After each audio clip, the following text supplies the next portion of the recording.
Hello everybody, how are you? I'm going to play a little bit for you while people are joining me.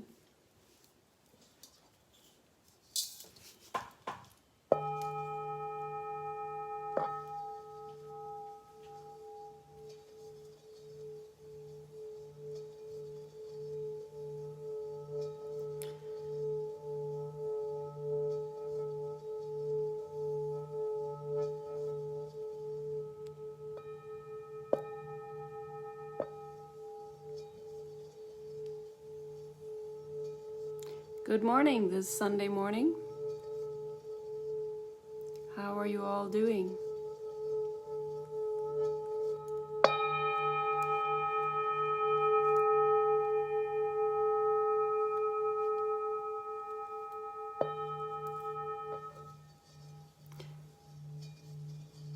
So as we are getting started, I'm going to read some cards for you when you share this feed. And I'm also going to see a little bit about what's going on in this beautiful... Good morning, Elizabeth. What's going on in this beautiful world? Hello, Daniel. What is going on in this beautiful world right now? What are we witnessing? What are we opening our hearts to? Raising our frequencies right now, raising our frequencies, allowing for the good to come through us, allowing for us to be in our beautiful alignment. So when you listen to a bowl, a Tibetan singing bowl like we just did, what happens is it is tuned in to the frequency. Oh my goodness, Maisha. Beautiful place. It tunes in to the frequency of Mother Earth. So each one of these bowls are made, of course, of the Earth's materials. And because of that, if you listen to the crystal bowls, I have crystal bowls as well, the Tibetan crystal bowls, but I also have the Tibetan singing bowls.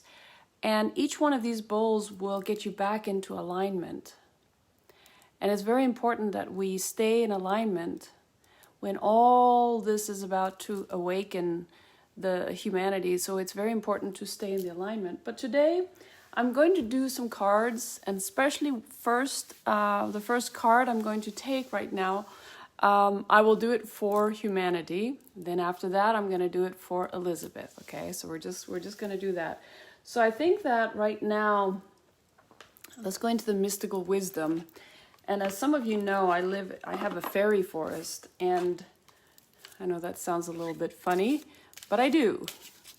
And so when I go in and take the cards, which is the mystical wisdom cards, I feel a little bit fairy-ish. Let's see what humanity needs to learn today, or needs to open up to. Oh my goodness. Okay, guys. I couldn't have said that myself. Face your fears.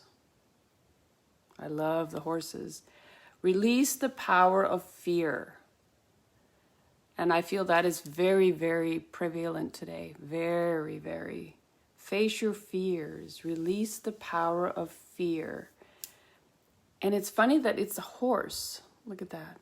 It's funny that it's a horse.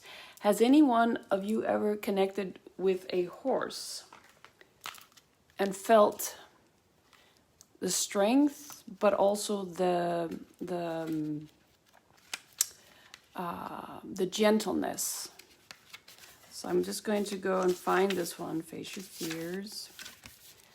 It says, everyone experiences fear in some way.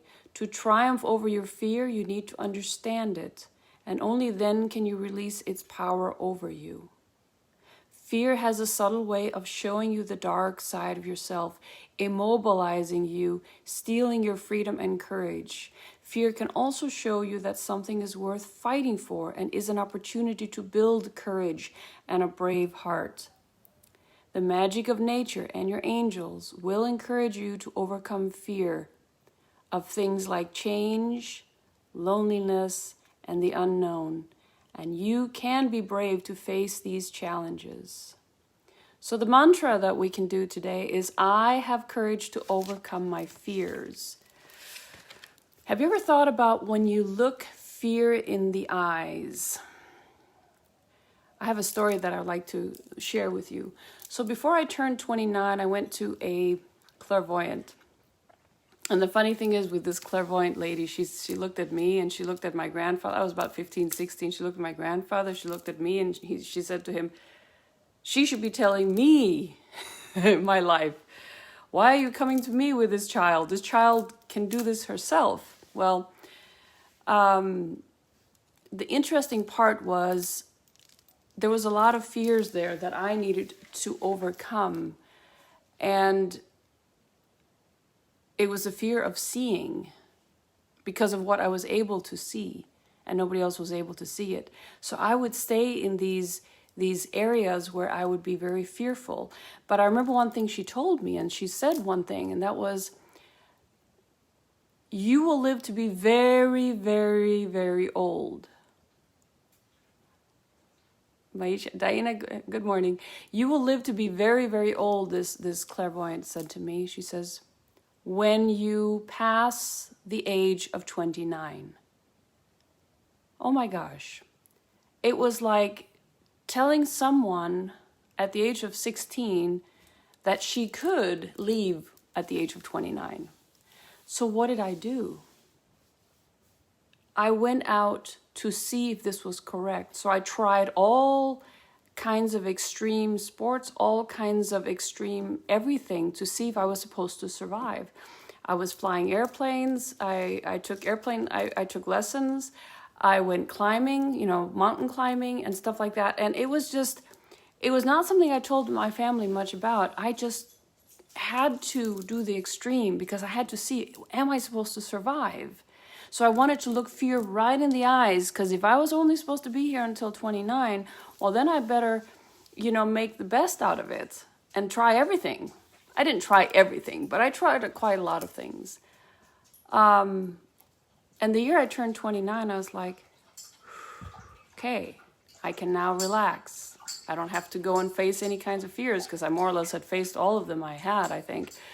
But the interesting part was, when you face them, I learned very fast that when I face the fears and I look them right in the eye and I take the bull by the horns, they dissipate. Now, today, what is the fear that many people are having? I was at the grocery store and I was walking down the aisle, and this very little girl looks up at me, and I'm not having a mask on, and she looks up at me, and I could see in her face she was in horror. She was wearing a big mask. Her mom had a mask. Everybody had. And I was like, oh my gosh. Just by me, I smiled to her, and she was just scared. She was in so much fear because of this. And I was like, oh my gosh, what are we doing to our children? We're bringing them in states of trauma where we should be, where we shouldn't be. That's just my experience here. And it was so sad, because I'm thinking, okay, once we get the masks off, what are we going to do then? What are we going to do then? Are we going to have to, on some level, when we put a mask on, we think we're being protected. Actually, it's the opposite. I don't know how you, yes, Maisha, I don't know how you guys are thinking, but I feel that we have to, as fast as possible, start addressing all of this, so that, and I'm a hypnotherapist, so I know what trauma can do to a child. And this is trauma. And I'm not talking about just children, grown-ups, people that kind of had common sense now have nothing, because they are so stuck in this fear. And I feel on some level that we can, that there's something that's got to be done. Something we have to stop this. We have to stop this. But at the same time, it looks like it might be something we have to overcome, all of us. Excuse me. Sorry about that. I could feel it was coming up. Rona. Okay, I'm sorry. For those of you who have tried the Rona, I have to tell you that I've been working with people that have had it since March, and we have been able to clear them from the COVID. So I want you to know that I have a different way of looking at it. I'm not disrespecting anybody. I know that there are people out there who have lost loved ones because of COVID related stuff, and maybe even COVID because of underlying stuff. I want to open up to that, but I want to open up to the hysteria that has become mind-boggling, that we're even here, that we're allowing this to continue. And I just want to say that the energies that are coming in, let's go into that is coming, is the energies of awakening, is the energies of 3D, 5D, 3D shifting out the physical, going in more to the spiritual, heart-centered type living, right? And so because of that, Elizabeth, I hear you. Like, when is she going to take my card? I'm trying to do a little bit of, at the same time. So what is happening is, as a collective, we are allowing this craziness to continue, and I feel on some level that we have to stop this. I feel on some level that if we don't stop this, Maisha, yes, I do understand this, but for the sake of our children, because, okay, so I work as a hypnotherapist. Spiritual hypnosis is one of the biggest things that I do. In other words, I work with the gods, the all that is all that is within each one of us, right? So I work with that. So that's why I get such really good results.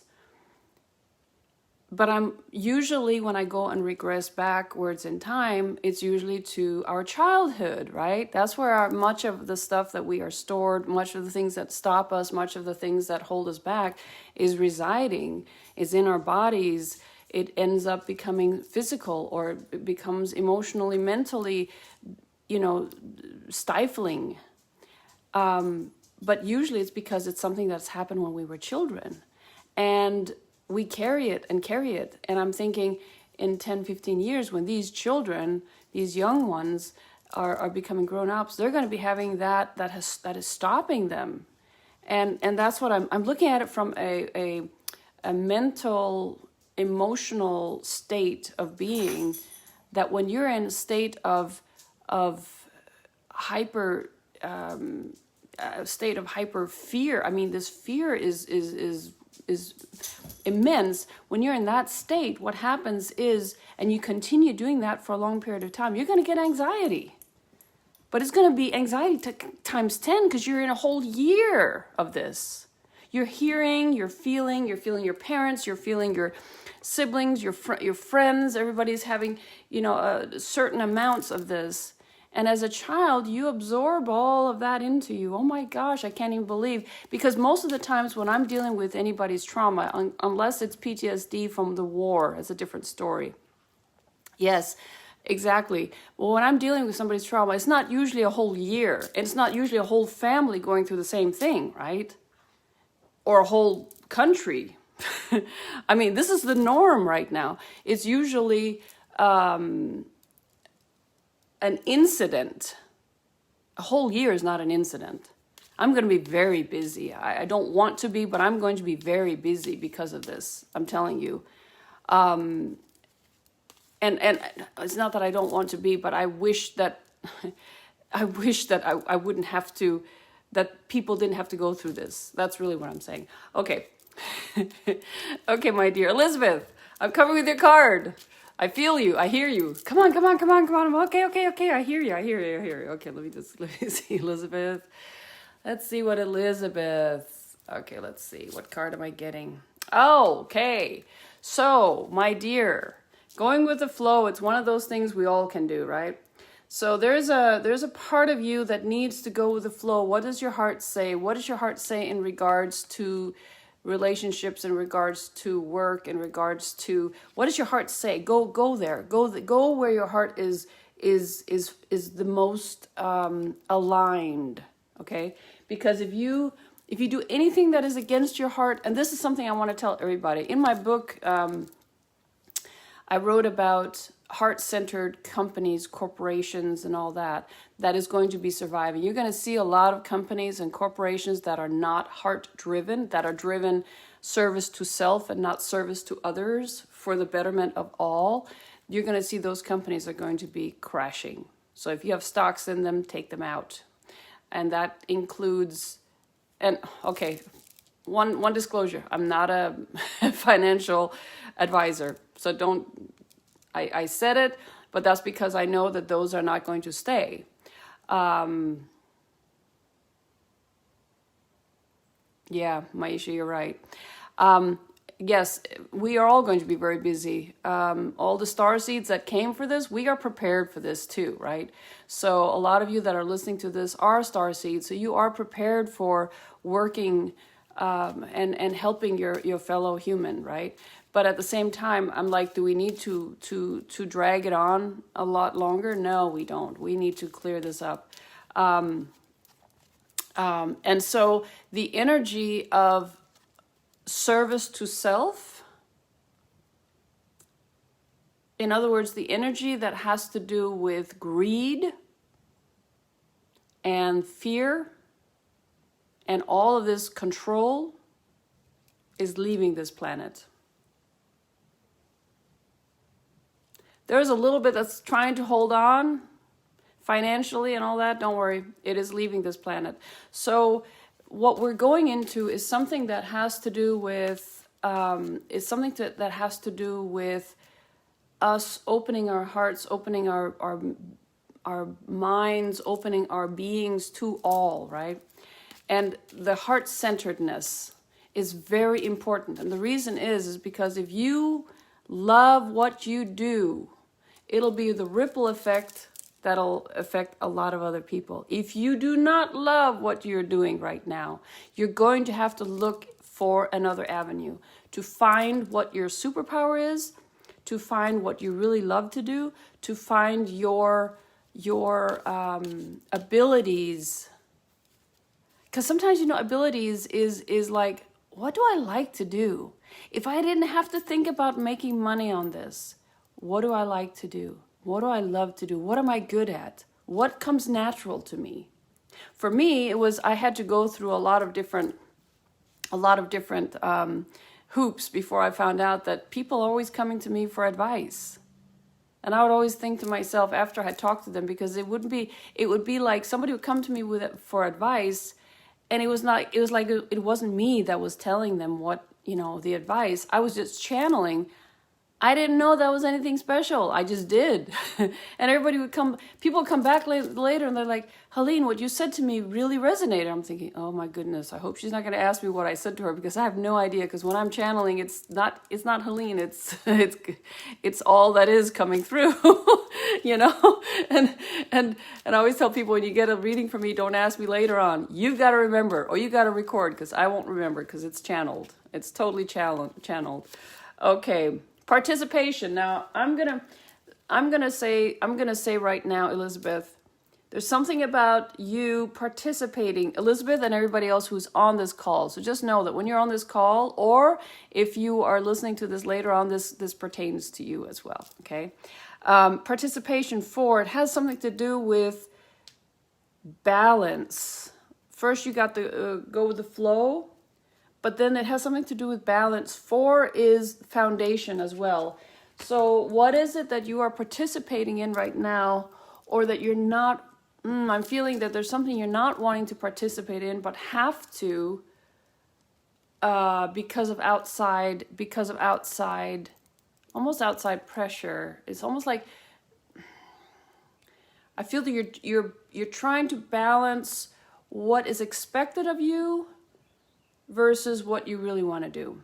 And then that's why the heart-centered going with the flow, and guys, this is for all of you, going with the flow is where you need to. It's like you don't want to swim upstreams. You want to lay down, have a straw of grass in your mouth, and let the river take you downstreams, okay? Because that is where we have.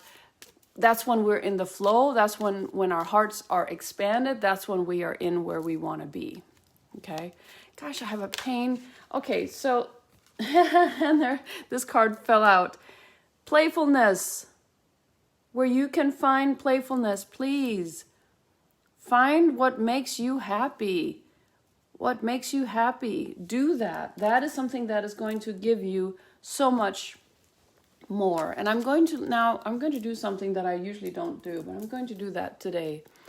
I'm going to bring in my crystal bowl, and I'm just going to see what is connecting with all of you right now. I'm just going to go in and see what it is that they are, what so what I'm getting is we all have to connect to our higher selves. And if you haven't done that, yes, we all have to connect to our higher selves. And if you haven't done that, I would say that that would be one of the most important things for you. Hit me up later on and I will open up to that. I'm going to do a very short one right here, okay? My guides are saying that take a deep breath, go into your heart. Imagine your heart expanding beyond you, beyond your room, beyond your home, beyond your city, beyond your country, beyond your nation, beyond your Mother Earth, beyond, beyond, beyond. Connect beyond the stars. There is some beautiful light, gold and silver, purple, all the colors of the rainbow. Connect with that light. And bring that light around Mother Earth. Bring that light back around Mother Earth to all the people you know. Send that light and love to all the people you know. Send that light and love to all the people you don't know. To all the countries that need it. To all the people that need it in these countries as well. The animals, the trees, the oceans. And then bring that light, this beautiful golden silver rainbow light, back into you. And heal your hearts, your bodies. Open yourselves up for that light to come and flow through you.